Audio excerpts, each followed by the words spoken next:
दिनों की बात है। एक शहर में एक आदमी रहता था। कुछ समय बाद उनकी पत्नी की मृत्यु हो गई। उसकी एक बेटी थी जिसका नाम मेरी थी। बाप बेटी दोनों आराम से रहते थे। एक दिन उस आदमी ने दूसरा विवाह करने का फैसला कर लिया। उसका विवाह तो हो गया, परंतु उसकी दूसरी पत्नी बहुत चालाक निकली। कुछ ही दिनों में सौतेली माँ ने मेरी के साथ बुरा बर्ताव करना शुरू कर दिया। वह मेरी से सारा दिन काम करवाती और एक पल के लिए भी उसे खाली नहीं बैठने देती थी। इस पर भी कई बार वह मेरी को भोजन न देती और वह बेचारी बिना कुछ बोले भूखी सो जाती।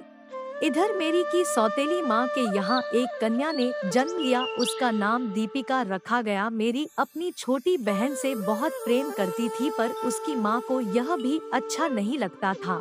वह जब मेरी को अपनी लाडली बेटी दीपिका के साथ बैठे देखती तभी गुस्से में आकर कहने लगती, जाओ यहाँ से, सुबह से यहाँ बैठी क्या कर रही हो।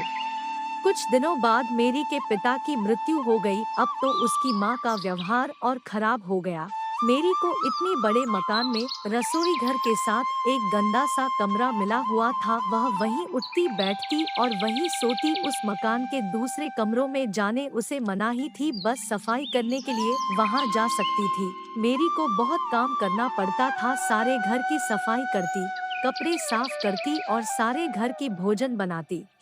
काम करते करते कई बार तो वह बहुत थक जाती, परंतु किसी से शिकायत नहीं करती। एक दिन सौतेली माँ ने मेरी और दीपिका से कहा, जाओ आज मछली पकड़ कर लाओ, जो भी टोकरी भर कर मछली नहीं लाएगी उसको मार पड़ेगी और रात को उसे भोजन नहीं मिलेगी।